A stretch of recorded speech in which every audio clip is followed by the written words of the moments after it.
وعليكم السلام. عليكم السلام ورحمة الله. أعوذ بالله من الشيطان الرجيم. بسم الله الرحمن الرحيم. رب اشرح لي صدري ويسر لي أمري واحلل عقدة من لساني يفقهوا قولي واجعل لي وزيرا من أهلي هارون أخي اشدد به أزري وأشركه في أمري كي نسبحك كثيرا ونذكرك كثيرا إنك كنت بنا بصيرا. لا حول ولا قوة إلا بالله العلي العظيم. وصل اللهم على محمد وعلى آله وأصحابه وأتباعه أجمعين والحمد لله رب العالمين. From the words, the 11th word, page 138. You can bring more books.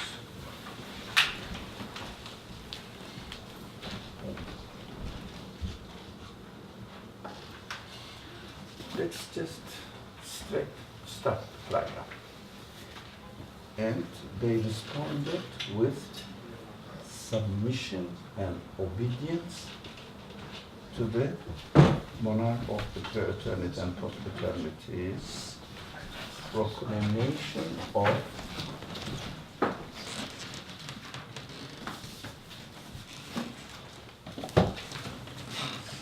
the sovereignty of his lordship, dominicality.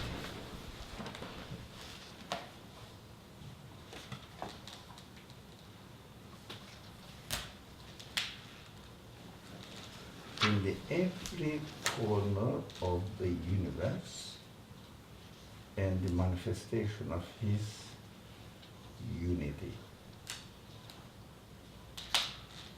Now, those people who responded in the positive way, not negated the simply creator. So they responded with submission and obedience to the creator, eternal creator, absolute creator, absolute creator's proclamation of the sovereignty of his lordship, sovereignty of his lordship, manifesting itself all over the world, everywhere, in every corner of the universe. Of course, we have to concentrate on the universe, not only from space, but time. So every corner of the universe, every moment, whatever happens in the universe is the proclamation of sovereignty. We know what it means, proclamation of sovereignty, but we have to talk about it because we shouldn't hide ourselves, our feelings behind the terminology. It's proclamation of his sovereignty. What do you understand from proclamation of his sovereignty? What do you understand from? What do you, any comment? Proclamation of his sovereignty. Any comment from anyone? You can't help but be excited about his lordship, like Who?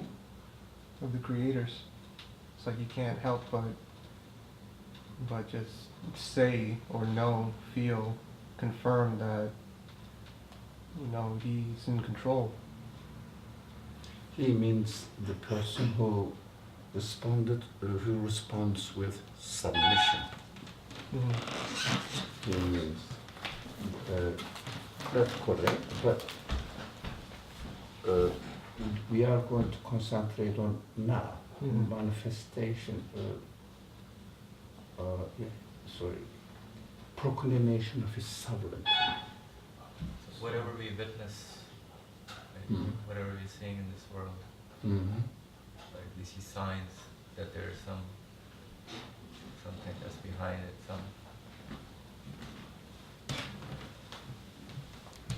it can be somebody from this kind of universe. There's somebody who's operating.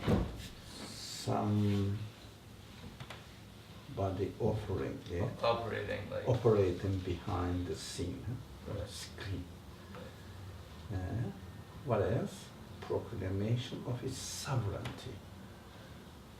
His sovereignty. Control. Full control.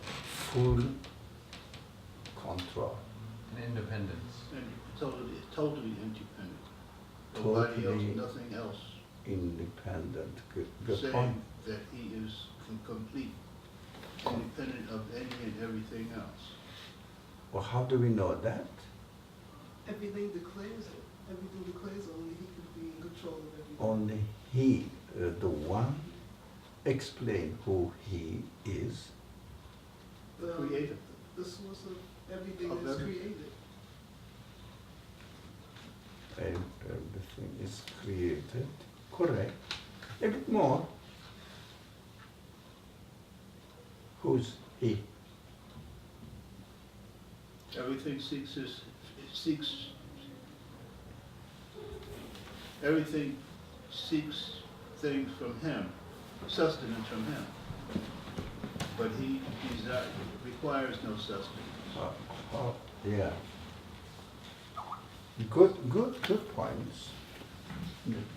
See, somebody says they realize that their existence is sustained by an absolute being. We see it, we interpret it. We don't know whether a piece of creature realizes it or doesn't realize it. No, we don't know that. See, again, breaking the law. No breaking the law, please. Not again. No, not artificial, both things. It's not artificial, they're really good almond cookies. But homemade, no. I know If they you are. have to, no, but you shouldn't at all. But if you have to, bring something, for example, fruit. I swear I look for strawberries. Nobody. No, doesn't have to be I know, strawberry. no. Why not apples? So something not Fruit guys out made, there. we don't know what they are doing there. That's Well, no, none of our business. But we not merchandise or how do you say? But from made and marketed. So be careful. We have to be. Please. These are what is said so far, all correct, but be more comprehensible. Yes, I'm not saying they are not comprehensible, but more comprehensible. What we observe here in the existence of anything, that for it to come into existence, we observe. That's why we say it is declaring. We say it is declaring. Somebody says, no, I don't hear. So we observe it and we take the meaning from the signs. Sign itself like a signpost. It's, for example, you are driving, coming to New York, you see the signpost says New York, exit something. We say, signpost is saying that we have to exit the highway. Right? Somebody says, I don't hear it. Simple. Right? How do you interpret it? That's what I get. How did you hear it or what do you see? The signpost itself, we know in its existence, it doesn't know anything. It doesn't have any will. Right? A conscious being who knows the way to New York. put a sign there. That's why we say, we say, we observe that everything is proclaiming his sovereignty. It means his sovereignty. He says, his sovereignty. I am put here by the one who knows the traffic in general, right? Organizes it. The signpost says, you can read it, you can understand. That is intelligence we have to use for iman, for belief in the one who operates behind the scene or screen. That's how we develop our iman. That's how we confirm our iman. We look at these things, we see them. We see them how they speak, how they declare to his sovereignty. He's declared his sovereignty. We cannot say that this signpost is written by somebody who knows only this exit. No. It is organized, it is a part of the whole traffic system. If somebody didn't know, for example, the way to New York and coming from this direction, going from this direction, whatever, wouldn't be able to write that particular signpost there. Of course, in human, the project is there. You employ people, individuals. You write this and put it there. But behind the scene, the one who knows the whole system is responsible for its being there, ultimately. So we have to be comfortable in our belief in, we call it, I think we must be familiar by now, the word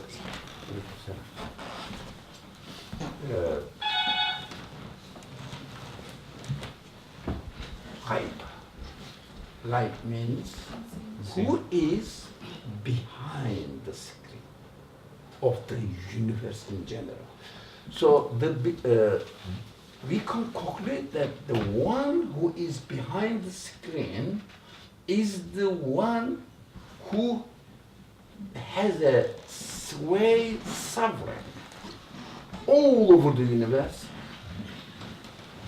every moment, at once. He doesn't use anybody like human authorities. They cannot do it, so they employ people. That is important because we know that, or we hear that people usually confuse saying that God created it, he employed some officials with quality to operate in their local area and cause the things to exist. But ultimately, God is responsible. That is, sovereignty means not ultimately God is responsible. Sovereignty of the absolute, not ultimately God is responsible. Directly God is responsible. That is temperate. That is unity. If we have to look at the creation, we have to see if any intermediary factors are in operation. It seems to be yes. Seems to be yes. Seems to be yes. In reality, no. That's what we have to understand. From our perspective, we have to follow the order in general. While we are following the order of existence in general, what we do, we know the order, the sequence of the creation. That's why if you want to grow a tree, you sow the seed in the soil, water, wait for the sun to come out, air, communicate, air molecules.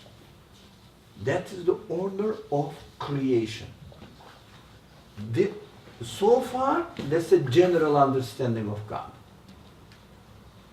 Okay? General, the one who put the universe in order. There's no problem there, much problem there. And we can easily operate there or act according to this understanding because it is very familiar to our interaction with the universe, because we are always complying with the rules of the order. That's our mind always slips there, you know. It's it's a very slippery road.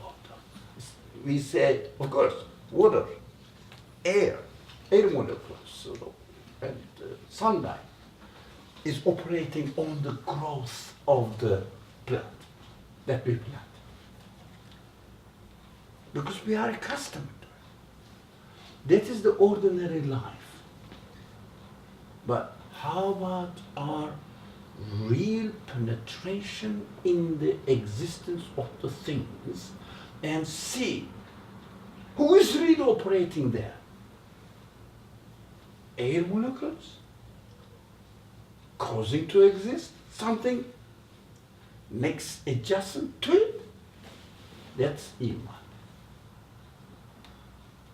Otherwise, it is a superficial approach to say that the universal order has been established by some superpower, which is not wrong.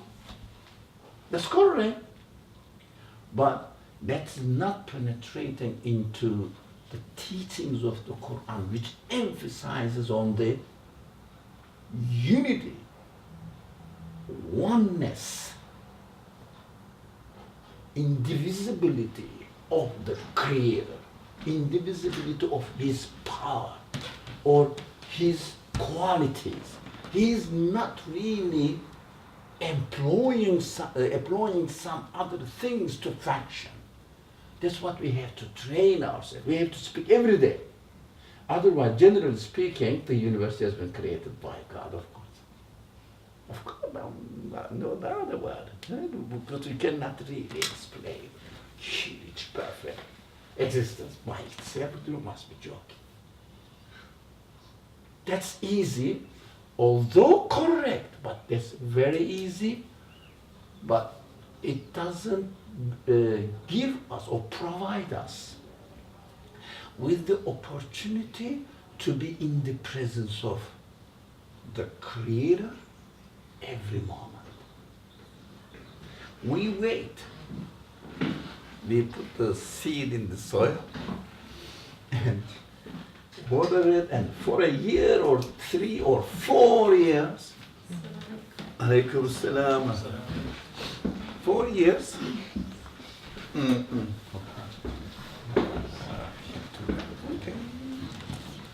Well, that's it. Is the door safe? No. Can you do that under the bottom side? Yeah. Assalamu alaikum. Alaykum salam. How are you? Good. Fix that. Yeah, it's done. All right. Teacher. Come.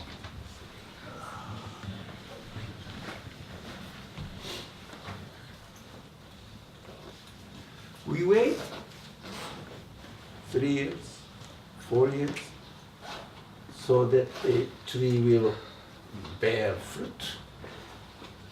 And then when we see the fruit, that's God's grace, isn't it? Thank you, we say, alhamdulillah, after 4 years. How about 4 years? Whatever. We don't notice. It's easy to say, God created the tree. It's easy to say. But for 4 years, you have never said alhamdulillah, because you haven't seen the grace of God. You haven't experienced your relationship with the Creator of God. pull it a bit harder. Yeah. Do you see why we emphasize on every moment? We have to see the whole sovereignty of the Creator. Look at it, but it is not difficult. You don't have to be a scientist. You know that. Just look at it. Be careful, search for it, feel the need to understand it. Feel the need. What am I doing here? Yes, I am really cultivating the earth, being a farmer, example, normal, how to say, the way that, not manufactured, that human interference, not much involved in it, so we can see better. So I am doing, at the end, fruit comes, and then I am happy with God, generally speaking, if I really acknowledge that, no, it's created by God. Usually people do, generally people do. And I don't experience my worshipful attitude established between me and my Creator every moment. That's the problem. That's the missing dimension of comfort in, for example, realizing that the Lord of the universe is in total operation every moment. He is really absolutely sort of taking care of everything at every moment. And He knows me, so I can communicate with Him. I can trust Him. Whatever He does is not accidental. I may not know the reason, His wisdom, but I know this point is important. How do I know? I may not know the wisdom in the existence of certain things because of my not being able to know. But I can deliberately look at the things, investigate it, where I can find the absolute manifestations of the sovereign of the universe, that he really takes care of every single thing alone, directly. That is the problem. That's what we have to see. How can we see that?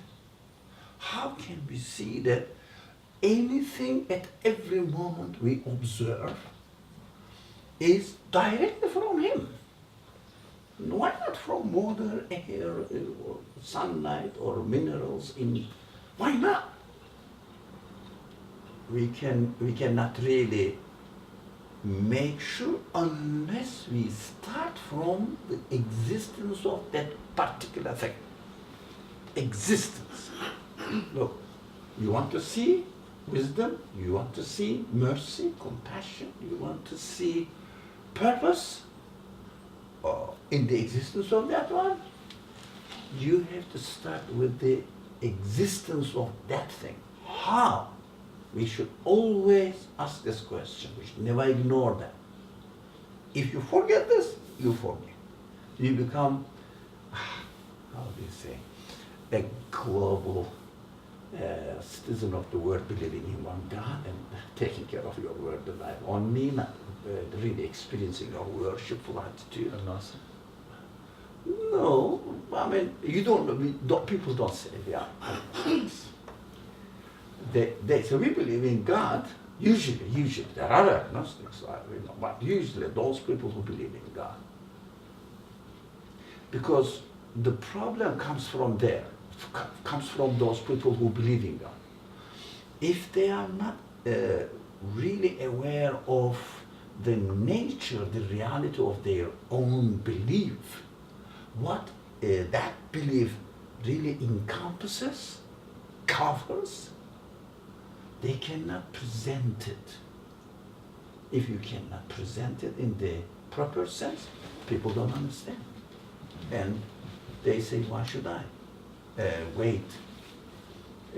I water, sunlight came, air is already there. Well, the system might have been made by somebody, some sources, I don't know. Maybe, may not be. So at the end, when the fruit comes, I have to thank the Creator. Oh, thank you. I receive it. It's your grace. And the people who are really looking at me, not looking at the event taking place. For example, believers in general, among the Muslims, Jews, Christians, the field is not important. The community is not important. Whatever we claim is important. This man says, if you have not watered it, if there was no sunlight, there would be no fruit. This man is really just being a simple-minded person. They turn to me, agnostic. We don't know. Everything seems to be so complicated, but we don't know really. What is it? That's what they say. They conclude. That's how they became agnostic, if not atheists, is the result of our presentation of our belief. Responsibility lies on us.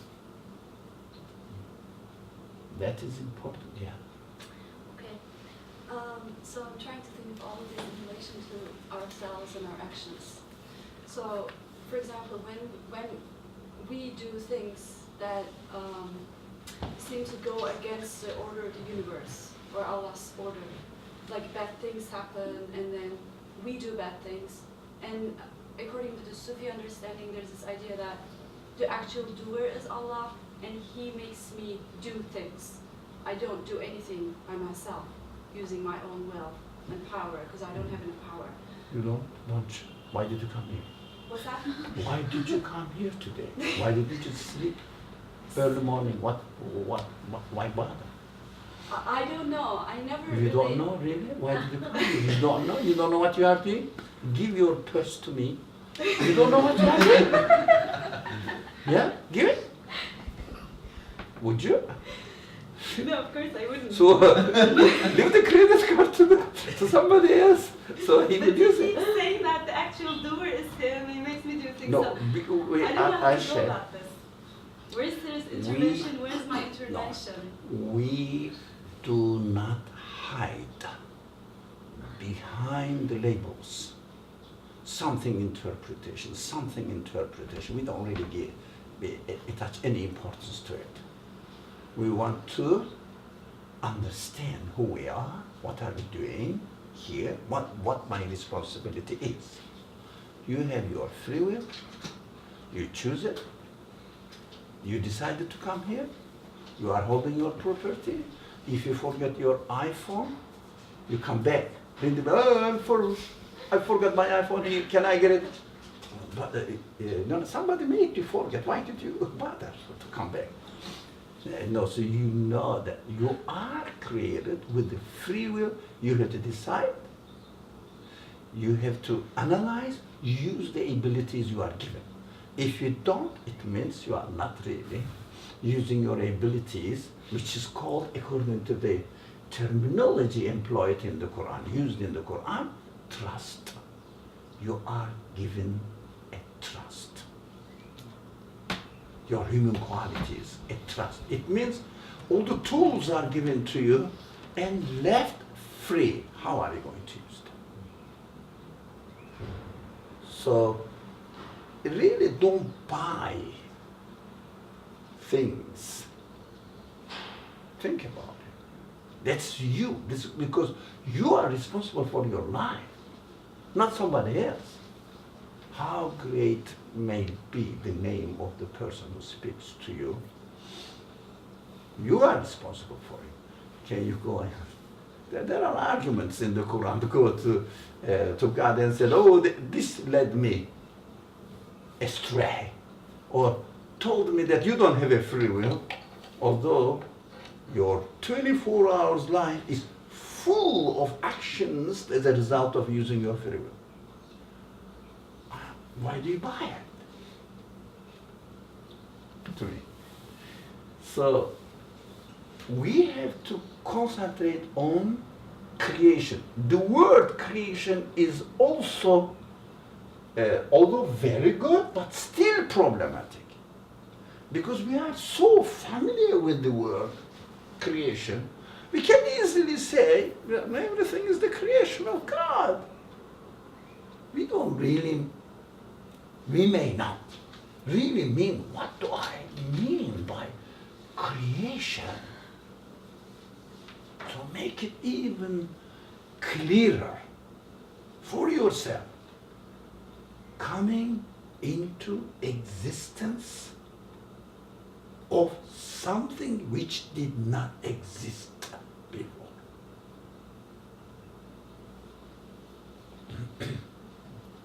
Yeah, anything didn't exist before, now it exists with its new qualities. You go into the very deep details, maybe at the micro level or at the macro level, doesn't matter. You have to pay attention. Pay attention. That's why we in our halakas repeat. Maybe in every halakah we say, get used to thinking of the universe existence in terms of time. That is the forgotten dimension of existence. Get used to in terms of time. I remember, I don't know which value, but I remember a Qudsi hadith, reading from Bukhari. Inshallah, somehow you can trust. You can trust. Says, don't swear at time because I am time. Have you heard this? And a there. What does it mean? So crazy and so incredible expression. What does it mean? I am time. God speaks through the mouth of Prophet Muhammad. With the words are his words, but the meaning from, but he narrates from God. And that there. What a great expression and powerful expression. Time. Because in reality, excuse me, whether we are aware or not, but we are expected to be aware. Not your fathers or mothers or grandmothers, they are not expected to be aware if they have not really gone through certain intelligent training, but you are all of you. I'm the weakest among in education. So, excuse me. You can easily see the creation in terms of time. You can question it. If you don't question it, that's your shortcomings, your mistake. Do you want some water? I'm fine. Thank you. Isha, thank you. So try to see the existence in time. Then you can easily see the coming into existence while it didn't exist a moment before. A new qualities. We have to see that. Then you have to you can easily question what is the source of, or what can be the source of existence of that particular thing. And when you look at everything in this sense, you can then you can really develop your understanding of the sovereignty. Who holds the reins of sovereignty on everything? Of course, we are not studying Surah Ikhlas. 112th chapter of the Quran. It emphasizes there. It's a beautiful summary of the whole teaching of the Quran. You might have heard that the Surah Ikhlas is worth a third of the Quran. Yeah, that's hadith narrated.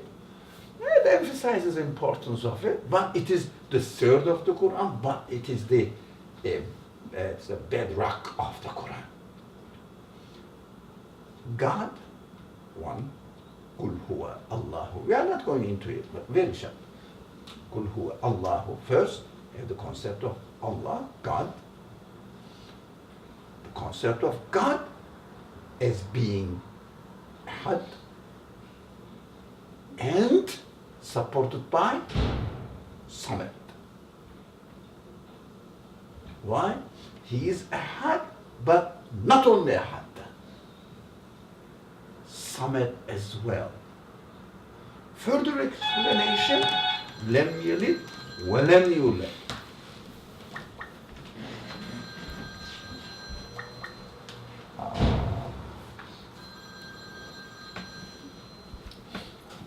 Further explanation. Okay.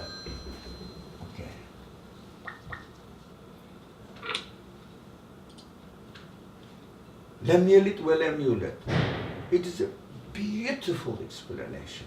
So how powerful and convincing, satisfying the heart. Nothing has inherited. He has not given birth to anything. What does it mean? He has not given birth to anything. Lam yalid. What does it mean? God has not given birth to anything. Am I reading Greek mythology? What is it? It's because of Qul huwallahu ahad. Sorry? Because of the first premise. Because if Allah gives birth to something, that means that creature is just like, its father. So that means it's not Qul huwallahu ahad anymore, right? Well, what does it mean? Good. Explain further. Yeah. So what does it mean? He doesn't give birth to anything. That certain things are impossible. Certain things or everything. They're impossible as in like, how do I say? This was the verse that made me believe in Allah, this surah. The way I understood it is like, okay, you have Qul huwallahu ahad. Allah is one.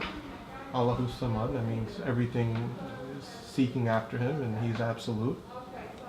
Lam yalid wa lam yulad. He's nobody's father and He's nobody's son. What does it mean? Yeah. Because by nature, the son of a horse is a horse, the son of a man is a man, so the son of God must be God. So if the son of God is God, so what does that it means mean? there's two gods Give an instead of example. one. Give an example. Practical example. If somebody says, I am the son of God. That means he must be God as well. What does it mean? What does it mean? What does it mean? I am the son of God. What does it mean? That means he shares in the same nature of God. Right? It means Yeah. he's That is a eternal. good point now. And if he's eternal, that means he cannot be a son, because a son of God would necessarily not need a beginning if it's the same kind of creature as God. So, be practical. Very good point. Very good point. This problem be solved. So, close it. Okay. Thank you. Thank you very much. So, if God gives birth to something, it means the production Means He created Himself. is inherited qualities of God and independent God. Because He inherited the quality. For example, your father and you. Yeah. So it means you have what? That means Qualities of a human being.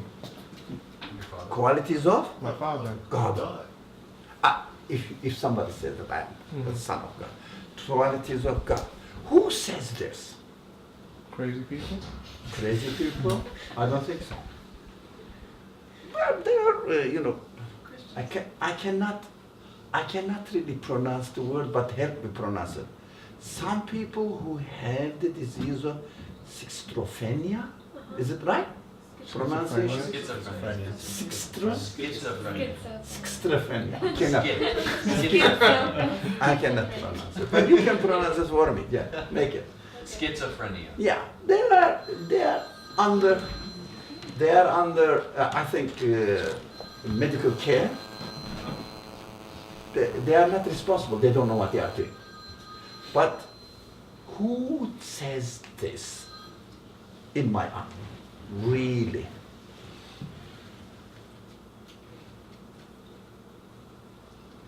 Say that he's the son of God. Yeah. Who says that? Well, No. someone who doesn't Who attribute. can say it? Well, someone who doesn't attribute everything to God. You know, somebody who can be part of this universe. So, right? Okay. If you are comfortable there. Yes. Are you? Fine. All right. Somebody Who can be part of the universe? cannot be the part of the universe. I mean, you cannot say that while you're part of the universe, because that will not make sense. You will be a part of the universe and say that I have inherited the qualities of Godhead. It is impossible. Who can do that really in practical life? I mean, you say it cannot be the part of the universe.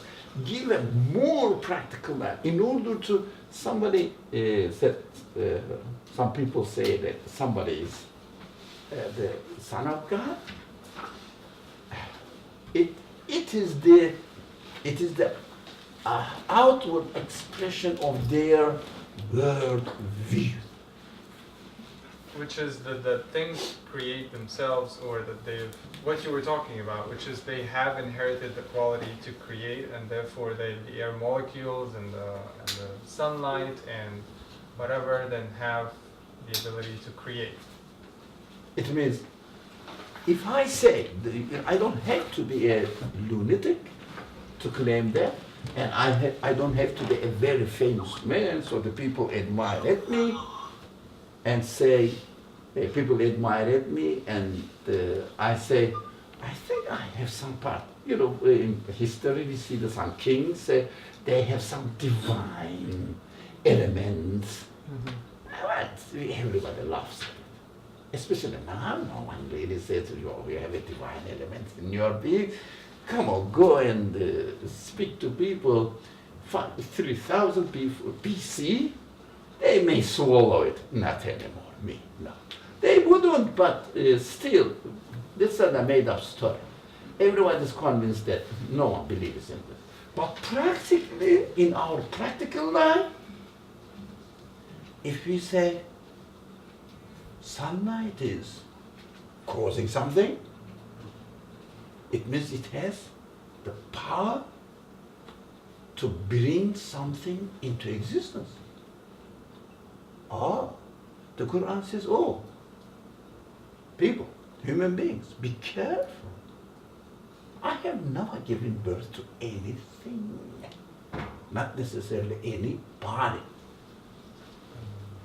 It means you cannot find the trace of the Creator's qualities, Creator of everything, not only giving existence, for example, the Creator of wisdom, Creator of knowledge, Creator of mercy. I haven't given to anything. So it is the guidance. Now read the word. Let's read the word. Lemyeli, don't take it as, walada means to give birth. Wulida means to be born. So the Quran says God doesn't give a birth. God doesn't speak like a man in our eyes. Of course, he's definitely, we studied that. He definitely speaks in a metaphoric way so that I will understand. That's the example. If I say, I have not given birth to anything, what does it mean? I have not really bequeathed my qualities to anything.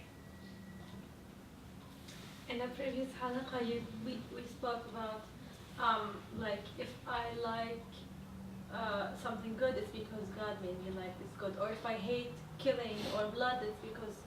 So that's not qualities from God. Like it sounded to me like you were telling us that He made us love things because He loves things. Because, you know, when I love something, He loves it too. And when I hate it, if my instincts say it's bad, I hate it, it's because He hates it too. So isn't that qualities of God? Owning that quality is different from using the manifestation of the Creator's quality. Being aware that that's not mine. It is given to me, and I think you were not here when Aisha said something. It is not me. Were you? No, you were here. You were here, yeah, I think. You were here. And I said, yes, it is manifested in me. It is given to me. I cannot say that it belongs to me, this sense. Liking, disliking, whatever, enjoying, not enjoying, being sad, or getting mad at somebody. So these are qualities given to you. You cannot own them. What are you doing? It is manifestations of the qualities of the Creator in you, but you have the free will to direct this manifestation this way or another way. You are responsible for free will. It's already there, right? You are seeing, like you are hearing, like you are thinking, like you are breathing in and out. It's given to you. You can stop breathing and you are free. You can keep yourself.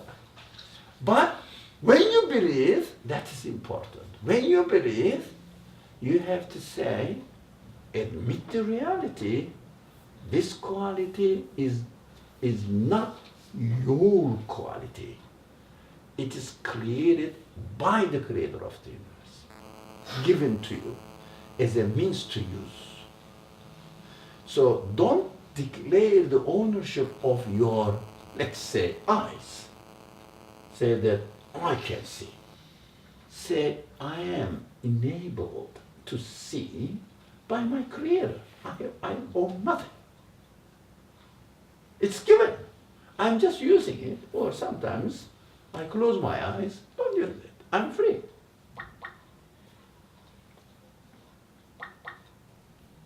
So Dr. Sheikh, so why is that, I mean, I can see that there's a difference, but why is it that the creation of things, or like say the creation of a tree, is not then a quality given to the seed and sun and air molecules?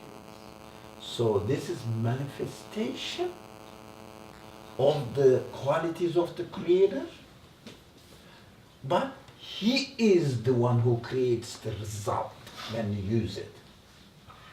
Okay, for example, you are given the eye. This is very fine point.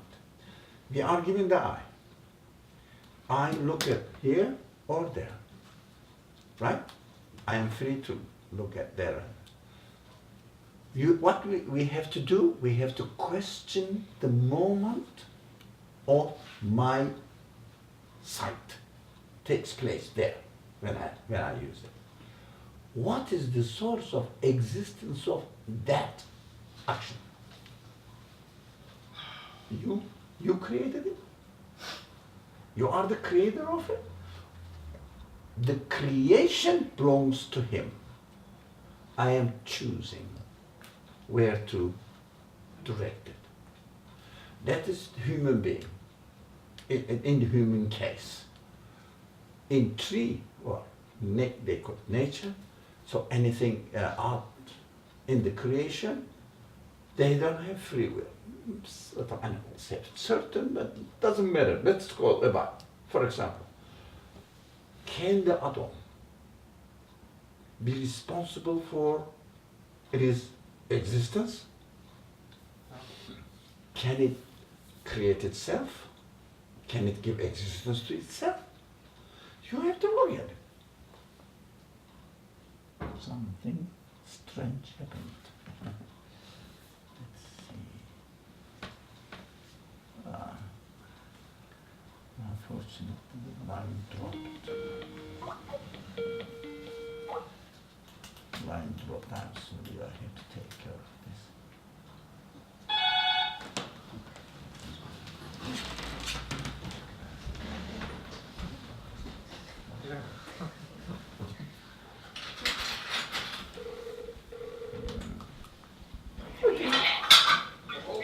So the difference is,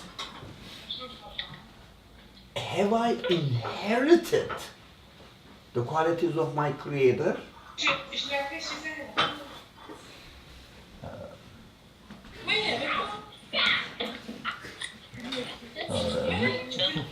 River dance? River dance, your mic is open. So please turn your mic off. Thank you. So make the distinction. Everything is the manifestations of the signs of the qualities of the Creator, or parts, or the child of the Creator. Which one? Yes. Which one?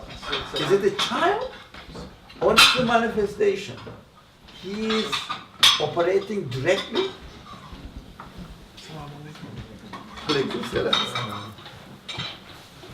Okay, you can find a place. Okay, tea. Let's a break. Good point. Yeah, just a break.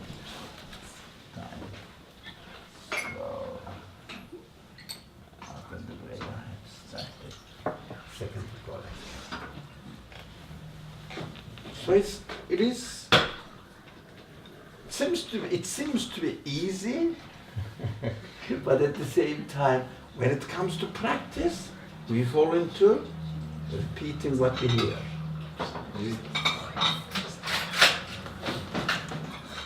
Sorry. People are hungry. Well, I mean me. So, can you open that box, whatever you have there? Sorry? So, do you want to take it back? No, because I just learned my lesson when you told me. So next time, so we can offer it now, so that inshallah, next time you would, inshallah, please, offer and finish it.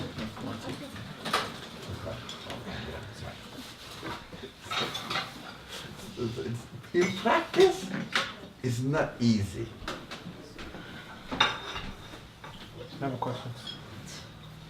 Say, it seems to be, seemingly, that if you put like a seed in the ground and cover it up and water it, a plant will grow.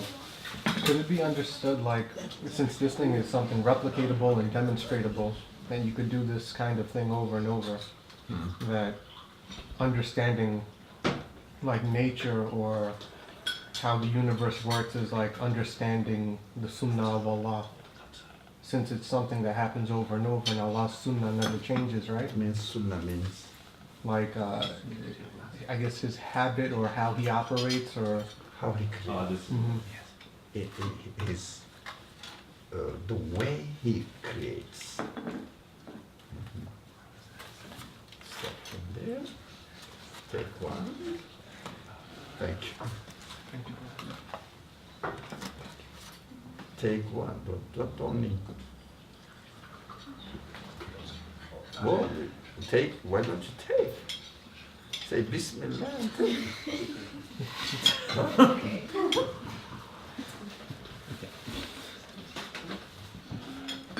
Yeah, what is the question there? What you said is right. No, that's what I was asking. Could it be understood like that? Like when I see like farmers planting a field of crops and each one of them is seemingly doing the same thing, I could understand it as Allah's Sunnah. That's how it is. He teaches us how to operate, how to communicate without changing his way of creating, so that I will communicate with the creation while I'm using my free will. I will know which way or what I will choose. Otherwise, I wouldn't know. If there was no order in creation, in my relationship, I think if there was no order in creation, in my relationship with the universe, I wouldn't practice my free will. So I wouldn't be able to practice because I don't know what to choose. That after, now it's important. After realizing that I am choosing from among what has been created, or what has been created. So that is the beginning of realization of worship. You are choosing. If there was no order, we wouldn't be able to, as we are now, we wouldn't be able to choose. If there was no choice, there would be no worship. So please be careful.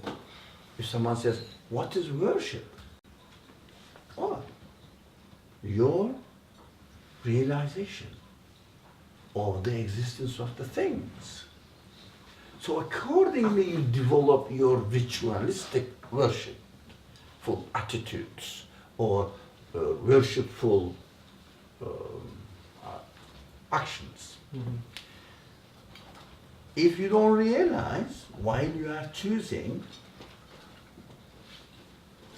that you are acknowledging the source of the existence of what you have chosen, you cannot practice worship. You can go to mosque and pray, but you cannot practice worship. Baseless. But it doesn't mean that this person is doing something, but it is a superficial, simplistic understanding of religion. That's not the Quranic really teaching. The Quran emphasizes on the detail. That's why we have to make sure, لم يلد ولم يولد.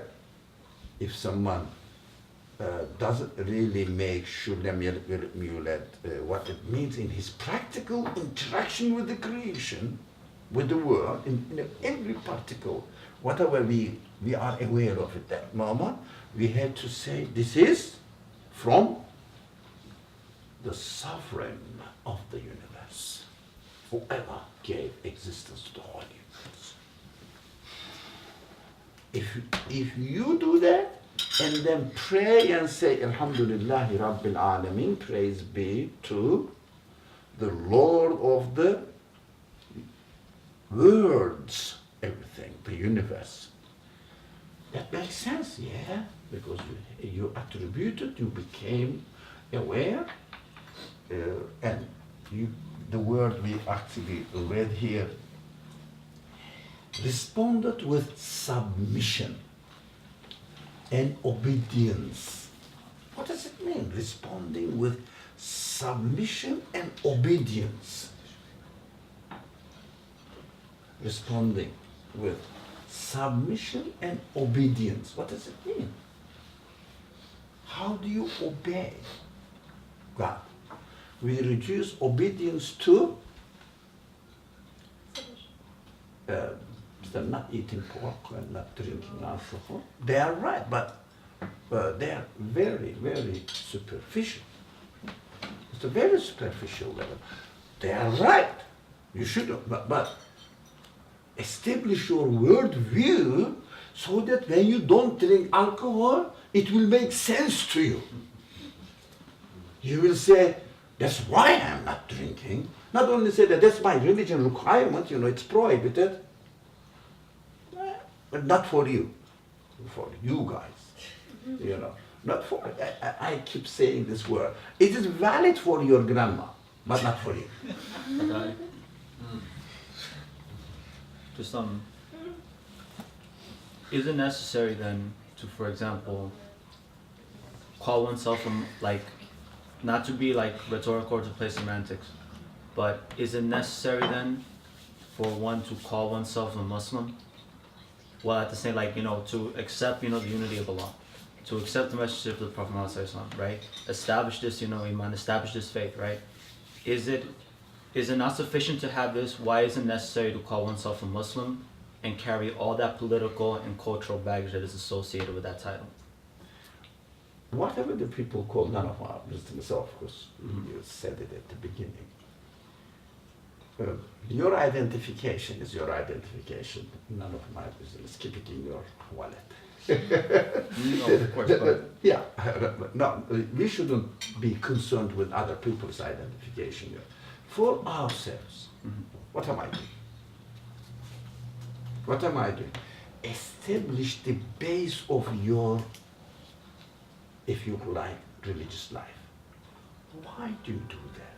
Why don't you eat pork?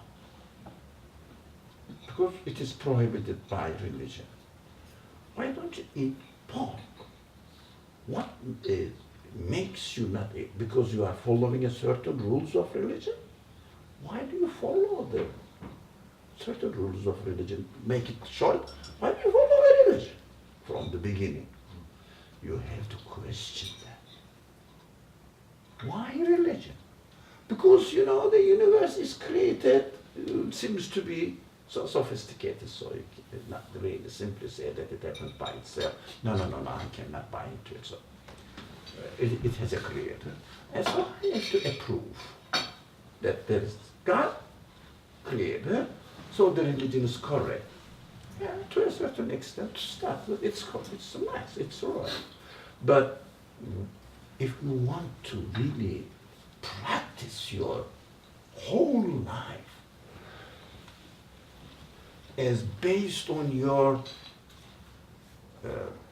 conscious awareness of your submission, you have to really establish your understanding of your relationship with the order of the universe. How am I really going and doing things according to the order in the creation? I think Risala was pointing to that. When I am following the order, what are you doing? When you follow the order in the creation, what are you doing? For example, let's say, you want to boil water, you go and put it on the fire. You don't say, please God, boil my water, give me a favor this morning. No, you go and put it on the fire. When I put the kettle on the fire, wait for it to boil, what am I doing? That is religion. What am I doing? Not only drinking alcohol and not drinking alcohol. That's correct, but that is the outcome of it. While you are putting the water on the kettle, on the fire, and waiting for the water to boil, which kind of understanding of that phenomena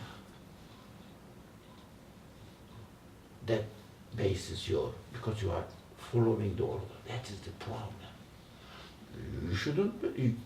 We follow the order? If you can, do it. But I don't think, no, I can't do that. So everybody follows the order. Your awareness of that event, how this event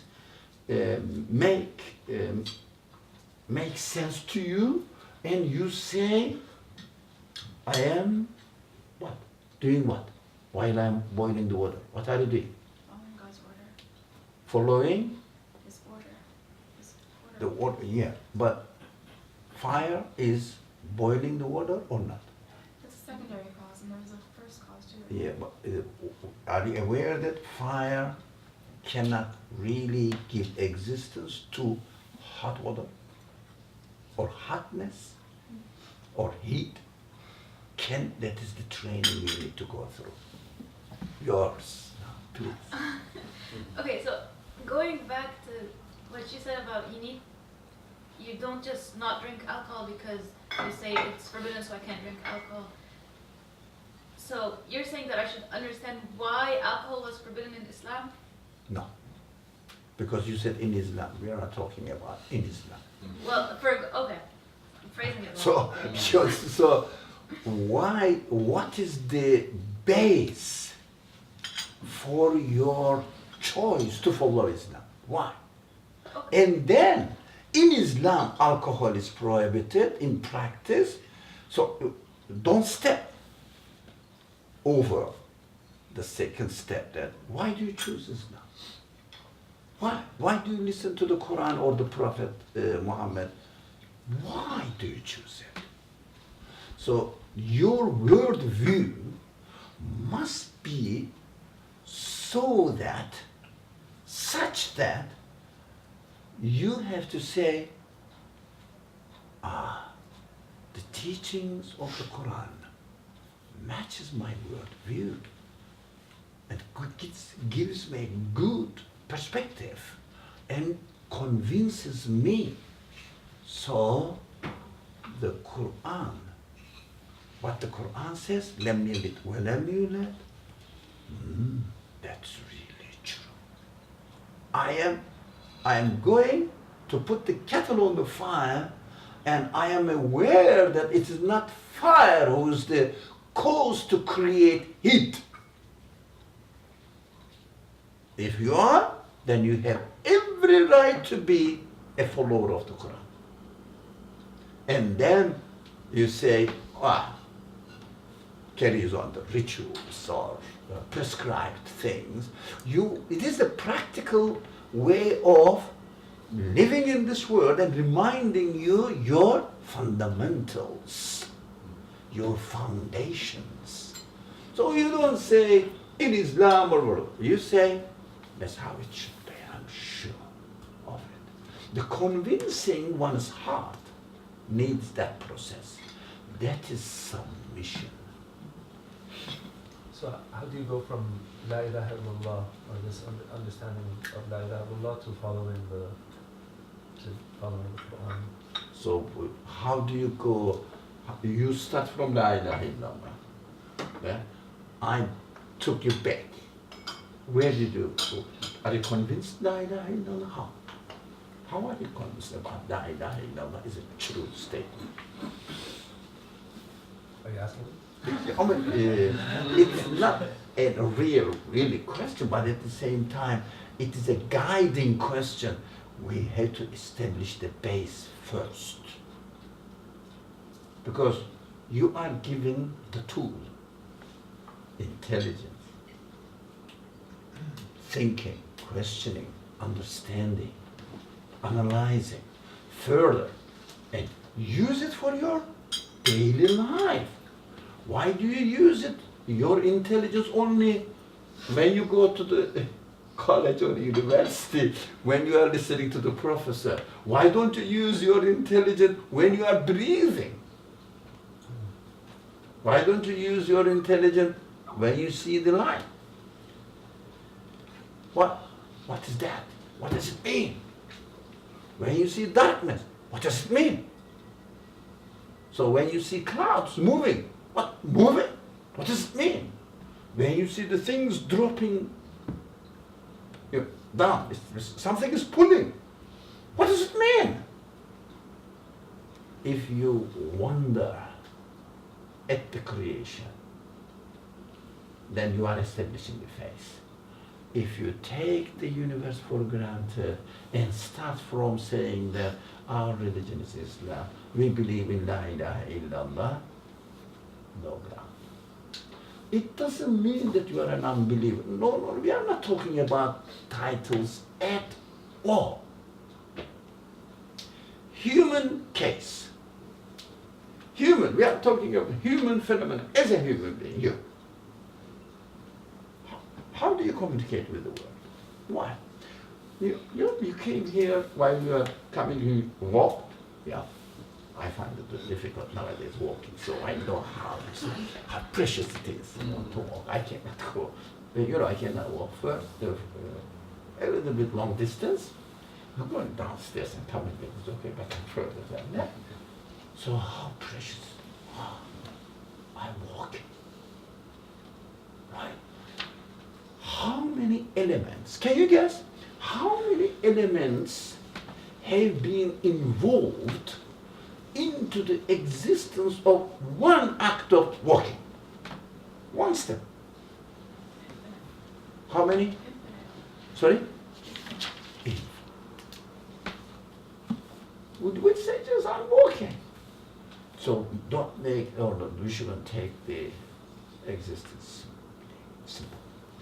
We have to train that. It's not difficult. We have to just remind ourselves. Don't take religion lightly. Religion means your worldview. Religion means your life. Religion means your reason of existence. Must be. Your reason of existence. According to you. To me, to you, everyone. I'm not sad. Why do we exist? So, yesterday, Monarch said, don't debate. Yeah, I agree with him. Don't debate with anybody who says, I don't believe in God, I don't believe in religion. Don't debate. Why should you debate? Go ask him. Go and think of your own existence, man. Think of your existence. If you explain it in another way, don't follow a religion. Because the foundation is missing. Why do you follow? Compare the religions. This is better than, ours is the last, of course. And not only the last. Yeah, final. So we put the stamp on prophethood. Finished. We are proud of it. So the man looks at you that this is just claiming something baseless, so why should I follow? Ethics. It's a kind of. Is it not right? Not a baseless. You have to establish the base. And go and think of yourself. Go to your room. Don't argue with me. Go to your room. Stand in front of the mirror. Look at yourself. That's your reflection. Speak to yourself. Who are you, man? What are you doing here? Yeah? How about your emotions, feelings? Question them.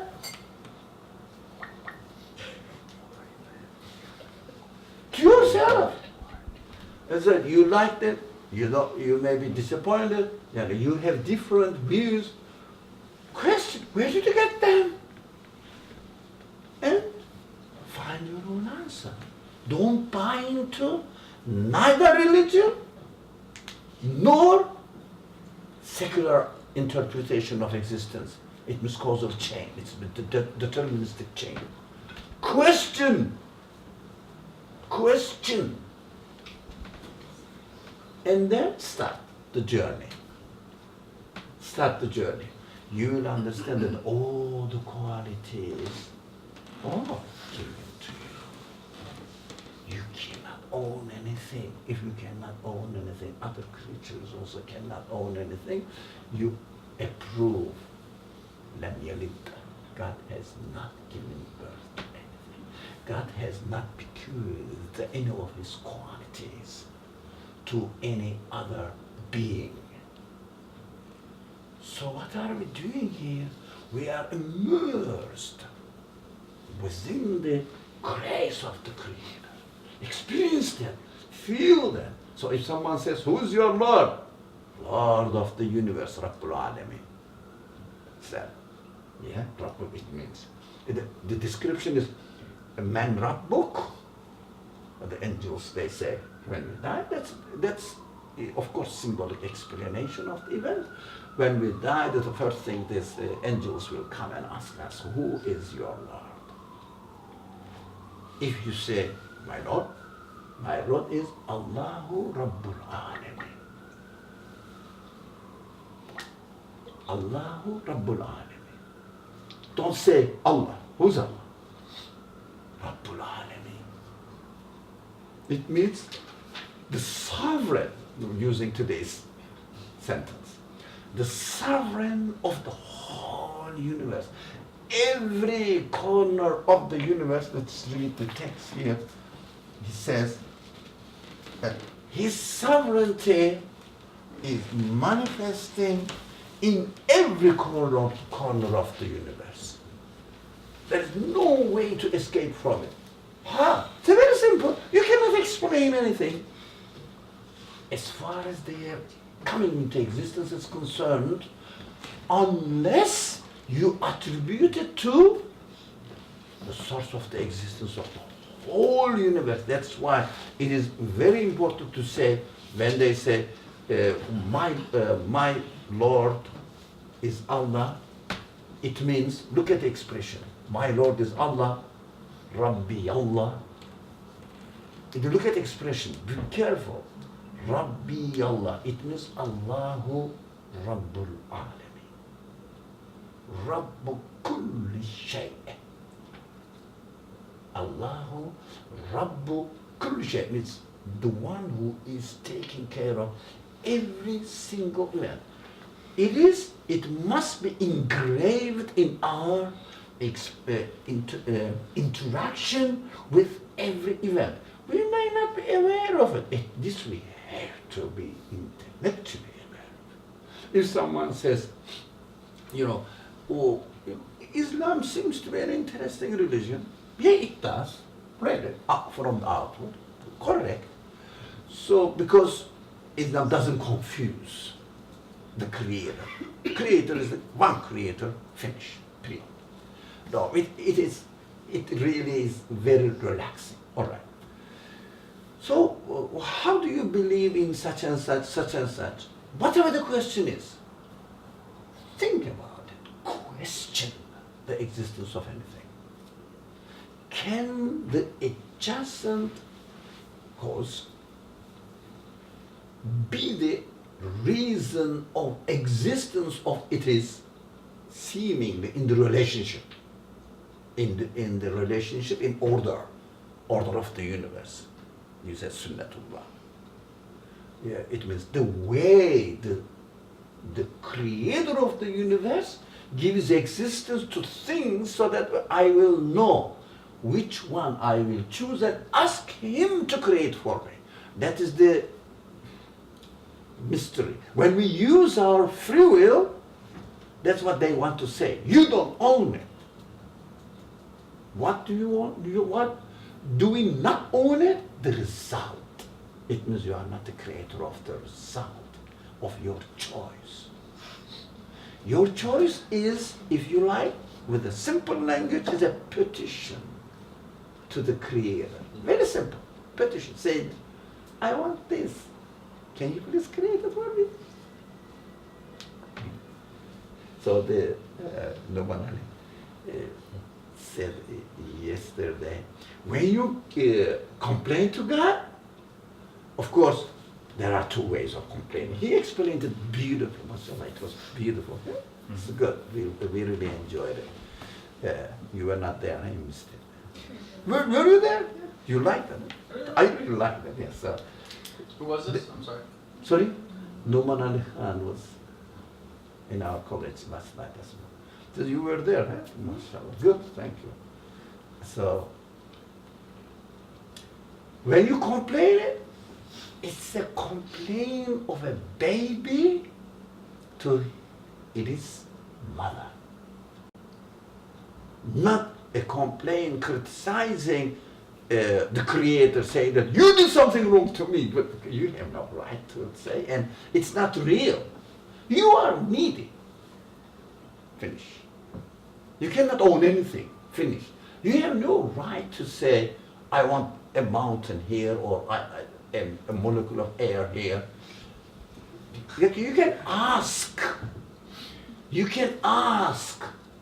That is the gist of the heart of the matter. We can ask God. Within the order, He presents us. He teaches us. He has given us the ability to understand what is the order.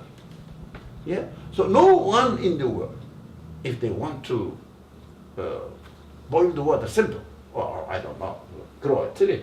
No one in the world goes, for example, takes the water and I don't know, not put on the fire or electric, any energy source that it will get energy, because they know the order. Everybody knows the order. Everybody obeys the order.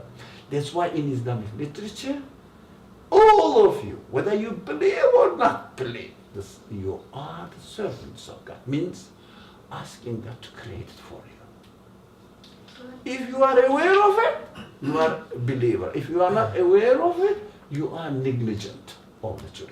So we're not the owner of the free will, like we were talking about earlier. We are given the free will. We are not owner. It's given to us, and we are set free to use. I can ask this one. It's a very simple So one. the fact that we're doing something, like, okay, you lifted up that pen, but it was his, what's the second The- thing? Like our free Don't miss out. The creator is not you. Right. You are the petitioner, and you are set free to choose within a certain field. You cannot ask. You know that it's not within the order to ask that. I don't want the sun today to rise. You know it is not in the order. So, but you know I can put the pencil in, or not to give it to. I'm sorry. I have the choice. But when I took the pencil from here and put it there, what we have been emphasizing on, this moment is created, not by me. That's what I'm saying. And? Isn't that part of the greater order? Like the fact that you were But I'm choosing it. I'm free to choose. I'm given the freedom to choose. Never confuse. Never confuse. It doesn't happen by itself. So, it is the prerequisite But aren't of you the instrument? creation. When my free will interferes into the order, God said, I will create it according to your choice. But what remains to us? To be aware that I am choosing it in a way that asking the Creator to create it for me, please. If you are aware of it, you are a worshipper. If you are not aware of it, that moment you are not worshiping God. Especially if you think that I have no responsibility, wasting your time. If you think that, that's one extreme, wasting your time. You have the responsibility to be aware of what you are doing. Another extreme is, I am making it, claiming that I am the creator. Both of them are wrong.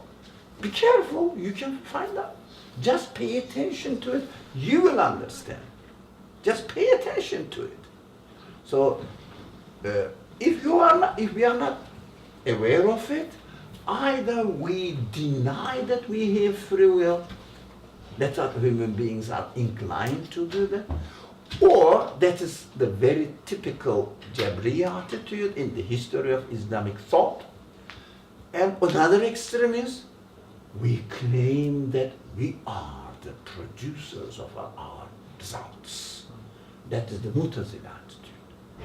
And the Muslim, the scholars, the serious people who have been thinking about it, they said these two are wrong, and what's going on there? It's very easy to find the right way. My free will is given to me in the form of a trust and set free. And within the field of my interaction with the creation, with the world, with the order, God said, set me free with my free will. You ask, I will create. You ask, I will create. And your responsibility is, the sensitive point, our responsibility is to be aware that I am asking, I'm not creating. Don't deny that you are asking. Do not fall into the trap of I am creating. That's called really, what is it, transgression of God's operation. He is you are not creating it. Can you create it from here to here? Can you create the second moment that my moment will end up here?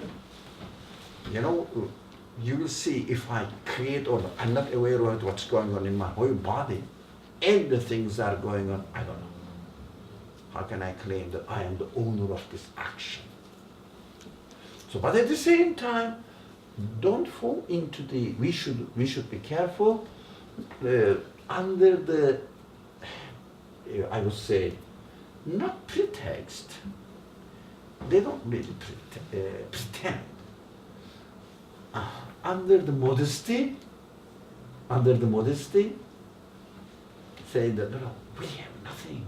Everything is from God, so I have no free will. It is also God, under God's ordinance. What are you doing here? What's your responsibility? What are you doing here? Question. I'm gonna try and articulate this. My promises. So, we didn't create free will. This is a question regarding predestination. So, if we know that Allah knows which of His creation are destined for, no Jannah or Jahannam, right? And if we know that there's nothing that comes from ourselves, is there anything that comes from ourselves regarding free will? I guess it's a question of accountability. Like if we don't own. Where are we accountable? What we do here, we question every word we use. So we said, the result. What are we doing here? Our accountability means what? That's correct. What do we understand from this? What's our accountability? That we will be rewarded or punished for our actions. Sorry? That we will be rewarded or punished for our But what is accountability itself? Not the result of accountability. I am accountable for my actions, but what is accountability? Where did you get this idea? What is accountability? Well, you have Sorry? You have a conscience, and so You have a conscience, it is correct. Utilizing your free will, so you have to back up what you. So you have free will. You are aware that you are practicing your free will. You are given the ability to be aware of it. If somebody is bad, lunatic, is he aware of he's using the free will? He doesn't know. Is he responsible? No accountability. So the accountability comes from your awareness. When you attempt anything within the order, your accountability is to be aware that you have asked the Creator to create what you want for you. You are the one who asked. You are there. It's given to you. It is given to you. Yes, everything is given to you. I haven't created my, mind. I haven't created my free will. It's given to you, but the free will is set free. That is the prerequisite set by the Creator. I am experiencing it. If I don't want my pen, not here but there, I leave it there. As far as my relationship with the pencil is concerned, it's there, I am here. Yeah, when I want it, I'm free to want it or not to want it, to will it to be here. So I use it, I will say, praise be to the Creator of the universe, now existed, now where my pencil is. Before, it was another act of creation. thank you, the Creator, you gave existence a moment ago's universe. Creation is taking place. We are not creating, we are asking. So the source of accountability comes from your awareness. If you are not aware, yeah, for example, let's use some religious terminology. I prayed, I fasted, okay? Not aware that you have chosen to fast, and all your life during the day, every moment of your life has been created by the Creator of the universe. What have you done? Let's say you fasted. My question is, where is worship? It means, worship means acknowledging the source of the existence of those moments who created them. So that's why, simply put it in the language of the hadith and other religious sources, you cannot be proud of your actions. You cannot rely on your fasting, on your prayer. What do they mean? They say it in a very simple way, which is not for you. Again, it's for your grandma. It's not for you. For you, you have to say, why I shouldn't be proud of my fasting, or why shouldn't I did something to deny? You have chosen. If you are aware of it, you worship the source of the creation. It means I intended, I used my free will, He created. So the fasting is created by God. Requested by you. Accountability is there. Are you aware of it or not? Nothing to do with, you fast and you get this much reward, etc. These are not for you. It's very challenging. We have to be conscious of what we are doing. But especially conscious of your existence, man. Conscious of your existence. Who are you? What are you doing here? That's why no argument, no debate with anybody. Can't say. So look at yourself. Be very, very careful about your own being. Don't be carried away by any vocabulary or any terminology you hear from the people, or especially from media, or those people speak about the religion or against religion by establishing their argument on taking for granted concepts. So be careful. If someone says the universe exists, and excuse me, what did he say? Universe exists. What do you mean by universe exists? What do you mean by existence? Explain to me. Be smart. You can be aware of your being as a worshipper of God. That's very important, to be with God. Why? How? Just ask the question, how did it happen? Anything. It's very simple. Ask the question. Why it is so simple then? Why don't we practice then? Why don't we hear people speaking in these terms? Because we love owning our religion. We love owning our being belong to a certain religion, a member of a religious tradition. We love it. Christian, Muslim. We love it, and under this title, we describe our identity and forget about the base. So it's not necessary to use those titles to describe our identity? Like, I don't need to call myself Muslim. At the end, of course, you will say that Lam yalid wa lam yulad is a really true statement and an exciting statement. If you understand Lam yalid wa lam yulad, you will be in paradise. Don't worry. So because if you understand and practice it, You solve the problem, mystery of creation. So then there's a difference between being like, you know, like a believer, right, mu'min, and being like a Muslim, right? Like, is there a difference? Is there like? Yeah, but at the end you may say something, you may identify, but we are here now, whatever if you like, undermining all the terminology we use. Where did you get this? Where did you get this? How did you complete that?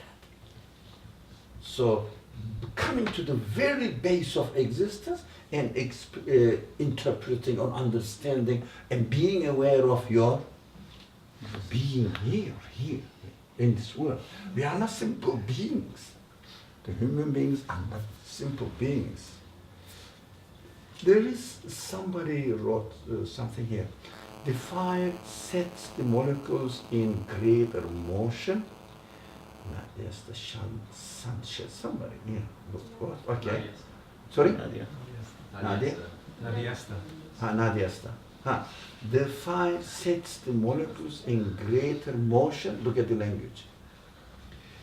Which were moving from the beginning. Therefore, the heat was here from beginning. Who created it? Something out of this world. God. Therefore, the heat was there from beginning. That's what we are fighting. The fire sets the molecules. The fire sets the molecules in greater motion. The question, does the fire inherited any quality to set the molecules, or are we observing how the order is created at that moment? What is it? Is it the order of the creator of the whole universe, that every single thing in the universe has been particularly, deliberately, willingly, consciously given existence? Or the heat or the motion is caused or given existence by the fire elements or whatever molecules? Well, I guess this relates to when Sayyidina Ibrahim, when he was thrown in the fire by his people, the fire wasn't hot, it didn't burn him. Why do you think this story has been told in the book? To show us that it is the Creator who gives the attributes of the fire to the fire, and he can take them away. So it gives it and takes it away. And gives a birth and then kills his child. Right? Right? Gives it and takes it away. Or gives existence at that moment by moment. And his giving existence means manifesting his qualities in the form of signs. That's why the Qur'an keeps saying that everything in the universe is nothing but a sign, pointing to the source of its existence. So this is a big, great debate. Of course, people debated the great names in not only in Islamic theology, in other theologies as well, because they really got involved after learning that Muslims are talking about this sort of things. They also started expressing their views and understandings. Gives it and takes it. Be careful. You are all intelligent people. You have missed the time dimension. Look at existence is taking place in every moment. Whatever it happens, it is directly the conscious will of the Creator. Every moment. He never gives it. He never gives birth to anything. Creates it. That is the mystery we have to talk for years. So We have to learn it. We have to experience it. Don't, when you take a language used by others, don't borrow it and take it for granted. Question it. You can. You can question it and send it. You can really catch the mistake there easily. Gives the power to do something. And then when Abraham is his blood messenger, his man, is thrown into, no, it is not my man, I am going to save him. Is it the case? Or this event is narrated in the text to guide me how to understand the nature of fire that I observe. God says fire itself has no power to do anything. Be careful. Not only when Abraham was there, while it is burning your hand, my hand, God is teaching me, this is not fire creating the burn. That's my order of creation. You did it, that's your portion. I am responsible for the creation of it. You are responsible for your choice.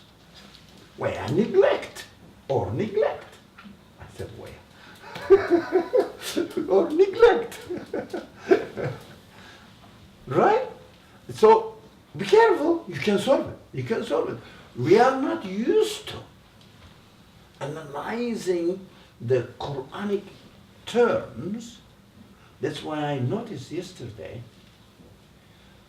why people liked Nouman Ali's presentation.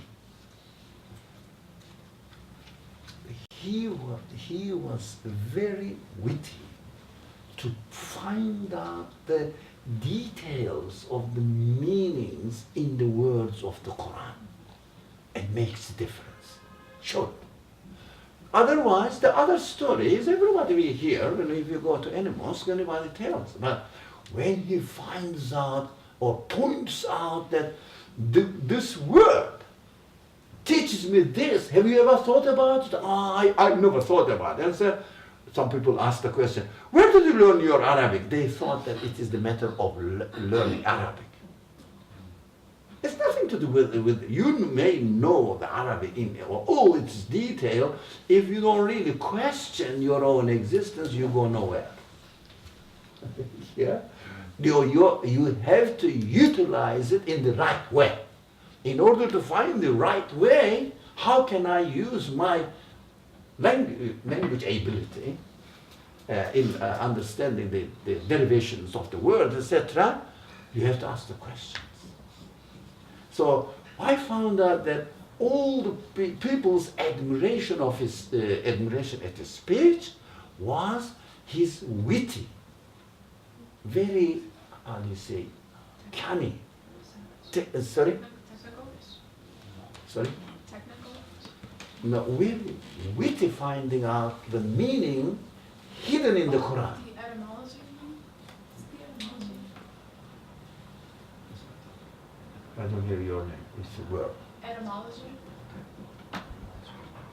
No, not only etymology. Not etymology, only. You have to know the etymology. But if you don't ask the question, it's no good. You have to say why God says to do fire, kuni barda. Another says, kuni barda, barda. Don't go there. No, kuni. Be cold. But in another verse it says, if God wants to, or wills to create something, it says, kun. Yeah, nar is female, that's kuni. kun. Ah, kuni barda means God ordered it to be as it is. It's God's order of existence, creating order. So I have to understand not only that moment, every moment with the help of other verses, every moment the things are coming into existence as a result of kun. Right? Generalize it. So when you don't have to know the details of Arabic language for this. What? You have to question. Why this story? It's a story. Yeah, it's not a made-up story, but why this story is being taught in the eternal speech of God. You have to see the eternal dimension of the speech there. You don't take it only as it is. It is a guide for you how to communicate with the universe, for example, in your communication with fire. That's for example. So if you learn how to communicate with fire, can you not really practice this understanding that everything comes into existence as a result of will of God be?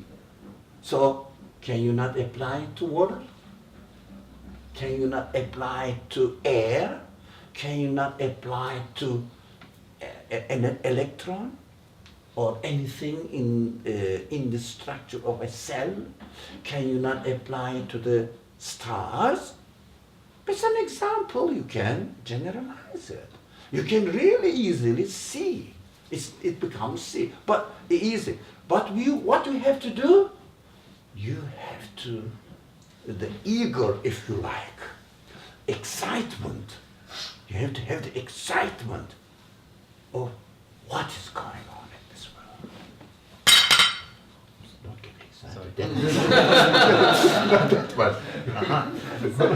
All right, the excitement is good, but not break too good. So you have to get excited when you see the guidance in the Quran. What God means there. If you take, but it is true though. I'm not saying it's not wrong. It's true though, but only at that level. Lam yalid means God has not given birth to. True, of course, to a baby, to a son or a daughter. I don't know why God doesn't give birth to a daughter. I don't understand. Only to son. Sons inherit the throne of the kings. Maybe it's a human tradition, made up tradition. So if you take it at that level, it is very, very, very, I don't know, if you have the cabbage, for example, this is the last layer. But it is a part of the cabbage, yeah. But the last layer, but it comes from the root. So it has a root. What does it mean? What does it mean? Yeah. What does it mean really? Doesn't give birth to a child. We are not, again, I repeat, that would be a repetition. We are not reading in the scripture, if the scripture is God's speech, it is the eternal speech, we are not reading Greek mythology, well, epics. No, you don't take it that simple. So, you may, that wouldn't be wrong, none of my business. I'm not saying that you are wrong and you won't go to paradise. I don't know, it's none of my concern. My concern is really to understand what am I doing in this world. And everybody's understanding is different based on... None of my business. I'm responsible for myself. Not for you. Right?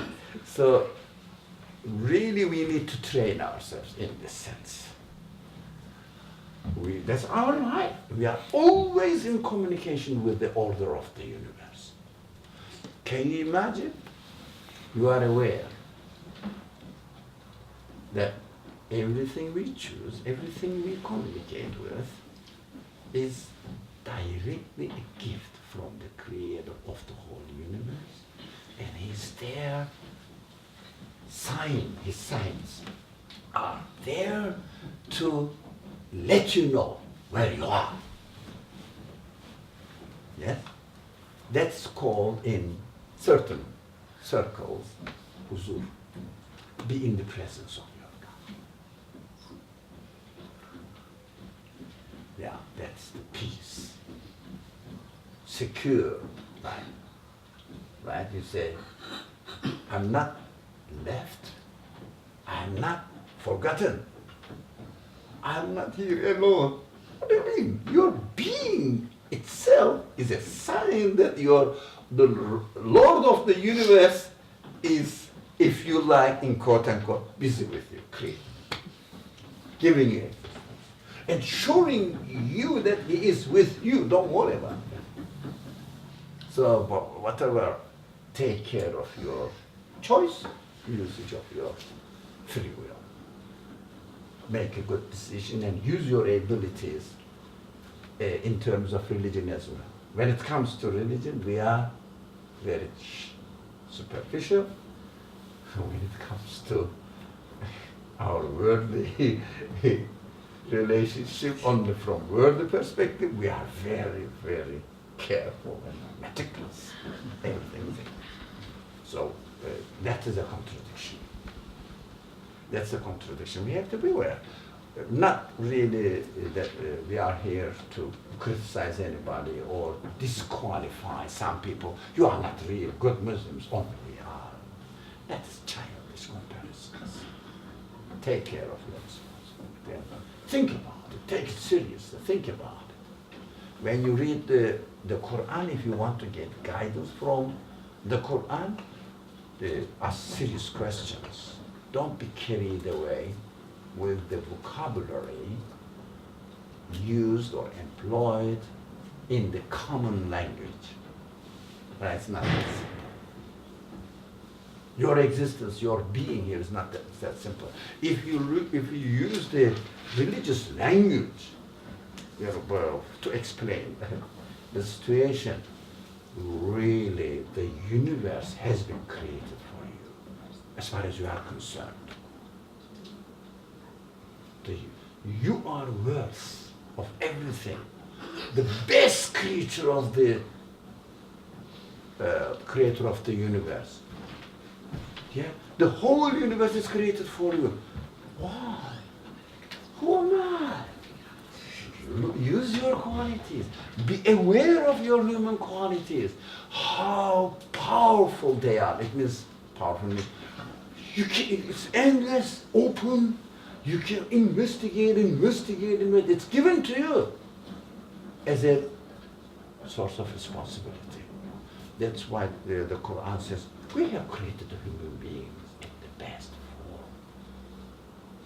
Maybe a caliph on earth, representing God on earth. How? Being aware of his own qualities. Oh, his own qualities. Do you see that? So no one can say that, I don't know whether my creator is, let's say, knowledgeable. You can't. I don't know whether my creator is really just. You can. You are given the ability. Don't underestimate your value. It's there. That's why take yourself as a human being, the perfect creature. There is stop. It's beautiful. This man. No, let's finish the sentence if you like. Sorry. In the sovereignty of His Lordship, in every corner of the universe, and the manifestation of His unity everywhere. So what we do, we submit and we obey. So declaring, he's now combining the Quranic terminology within the context of the paragraph, we hear and we obey. What do we hear? They affirmed his unity. We say we hear and obey, we hear the prophets. What the prophets are saying. What are they saying? Are you imitating? Are you expected to imitate the prophets? What they say. How do you know they are prophets? First of all. So you hear and obey. Hear what? The voice of the Creator, if you like, resonating in the signs that we are engulfed or submerged. So we hear everywhere. I can see this sign everywhere. So I can hear the voice of the signs and obey and say, these are only the signs demonstrating, manifesting where they came from or what do they refer to. And obey. So when you say, when the prophet says something, if you are convinced and then you hear the prophet, you confirm it, that's really correct, and follow it, yes, that's included. But base is necessary. Base is necessary. That is important. What time is it? 12:45. 12? 45. Okay, we hear and obey. That is 12:45. Means use your free will to start. Thank you. I really love this kind of concentrated reflections. It is worth it. The rest, the knowledge only, you know it and you just proclaim. Yeah, that's just claims. Bismillah ar-Rahman ar-Rahim. Stop. Bismillah ar-Rahman ar-Rahim. سبحانك لا علم لنا إلا ما علمتنا إنك أنت العليم الحكيم وآخر دعواهم أن الحمد لله رب العالمين